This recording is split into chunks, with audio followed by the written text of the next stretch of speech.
ننگے سر نماز پڑھنا کیسا ہے؟ ننگے سر نماز پڑھنے سے گھر میں کیا ہوتا ہے؟ ننگے سر نماز پڑھنے سے رزق پر کیا اثر پڑتا ہے؟ بسم اللہ الرحمن الرحیم۔ السلام علیکم ورحمۃ اللہ وبرکاتہ۔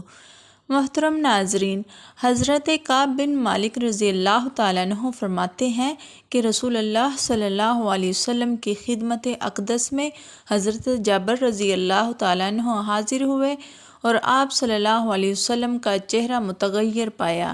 جابر رضی اللہ تعالیٰ عنہ اسی وقت اپنے گھر گئے اور اپنی زوجہ سے فرمایا کہ میں نے دیکھا کہ رسول کریم صلی اللہ علیہ وسلم کا چہرہ انور متغیر تھا۔ میرا خیال ہے کہ بھوک کی وجہ سے ایسا ہے، کیا تیرے پاس کچھ کھانے کو ہے؟ بیوی نے عرض کیا، واللہ اس بکری اور کچھ بچے ہوئے آٹے کے سوا اور کچھ نہیں ہے۔ حضرت جابر رضی اللہ تعالیٰ عنہ نے اسی وقت بکری کو ذبح کیا اور فرمایا کہ جلدی جلدی گوشت اور روٹیاں تیار کر دو۔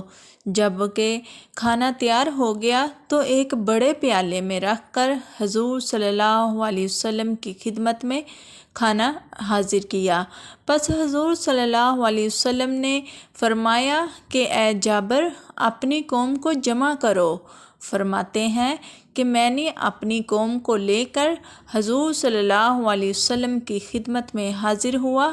آپ صلی اللہ علیہ وسلم نے فرمایا کہ ان لوگوں کو الگ الگ ٹولیاں بنا کر میرے پاس بھیجتے رہو۔ اس طرح وہ ٹولیاں بنا بنا کر کھانے لگے۔ جب ایک ٹولی سیر ہو کر کھا لیتی تو دوسری ٹولی آ جاتی، وہ بھی سیر ہو کر کھا لیتی، یہاں تک کہ سب نے کھانا کھا لیا اور برتن میں کھانا جوں کا توں بلکہ پہلے سے بھی زیادہ موجود تھا۔ جب صحابہ کرام رضی اللہ تعالیٰ عنہ کھانا کھانے لگے تو آپ علیہ الصلاۃ والسلام نے فرمایا کہ کھانا کھاؤ مگر ہڈیاں نہ توڑنا۔ پھر آپ علیہ الصلاۃ والسلام نے ہڈیوں کو جمع فرمایا اور ان پر ہاتھ مبارک رکھا اور کچھ پڑھا جسے میں نے نہیں سنا۔ وہ بکری کان جاڑتے ہوئے اٹھ کھڑی ہوئی۔ آپ علیہ الصلاۃ والسلام نے فرمایا کہ اے جابر، اپنی بکری لے جاؤ۔ حضرت جابر رضی اللہ تعالیٰ عنہ فرماتے ہیں کہ میں اپنی بکری لے کر اپنی بیوی کے پاس آیا تو وہ بولی، یہ کیا ہے؟ میں نے کہا کہ واللہ یہ ہماری وہی بکری ہے جس کو ہم نے ذبح کیا تھا۔ حضور صلی اللہ علیہ وسلم کی دعا سے اللہ تعالیٰ نے اس بکری کو زندہ کر دیا ہے۔ یہ سن کر حضرت جابر رضی اللہ تعالیٰ عنہ کی بیوی نے کہا کہ میں گواہی دیتی ہوں کہ آپ صلی اللہ علیہ وسلم اللہ تعالیٰ کے رسول۔ آپ صلی اللہ علیہ وسلم نے فرمایا، تم میں سے کوئی شخص ایسے ایک کپڑے میں نماز نہ پڑھے کہ اس کے کندھے پر کپڑے کا کوئی حصہ نہ ہو۔ برہنہ سر نماز پڑھنا آداب اور سنت کے منافی ہے۔ عذر یا مجبوری کے سبب ہو تو اس کی رخصت ہے، لیکن عادت بنا لینا قطعاً درست نہیں۔ اگر نماز کے دوران سر سے ٹوپی گر جائے تو ایک ہاتھ سے نماز میں ہی اٹھا کر سر پر رکھنا افضل و بہتر ہے۔ ننگے سر نماز پڑھنے سے نماز کی صحت پر کوئی اثر نہیں پڑتا۔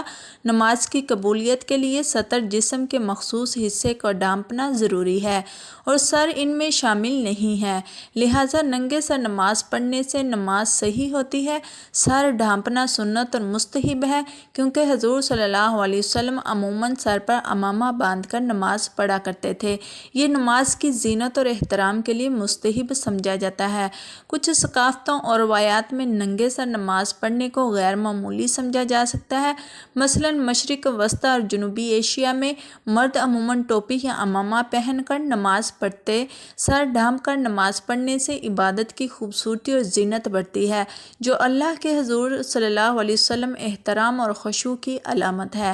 بعض علماء کے نزدیک سر ڈھانپ کر نماز پڑھنے سے نماز میں خشوع اور خضوع پیدا ہوتا ہے، جو عبادت کی روحانی کیفیت کو بڑھاتا ہے۔ حضور صلی اللہ علیہ وسلم نے فرمایا، جب تم میں سے کوئی نماز پڑھے تو اپنے 2 کپڑے پہن لے، بے شک اللہ تعالیٰ زیادہ حقدار ہے کہ اس کے لیے زینت کی جائے۔ یہ ہے کہ ننگے سر نماز پڑھنے سے نماز کی صحت پر کوئی اثر نہیں ہوتا۔ حضور کریم صلی اللہ علیہ وسلم نے فرمایا، اللہ تعالیٰ تجھے ہدایت پر قائم رکھے، آمین ثم آمین۔ اللہ تعالیٰ ہمیں حضور اکرم صلی اللہ علیہ وسلم کی سنت پر عمل پیرا ہونے کی توفیق عطا فرمائے اور ہمیں اسلامی تعلیمات کو سیکھنے اور سکھانے کی توفیق عطا فرمائے، آمین ثم آمین۔ اللہ تعالیٰ اور حضور اکرم صلی اللہ علیہ وسلم کے 99 ناموں میں سے ایک نام ضرور کمنٹ کریں اور اپنی رائے کو کمنٹ میں ضرور شیئر کریں۔ شکریہ، جزاک اللہ خیرہ۔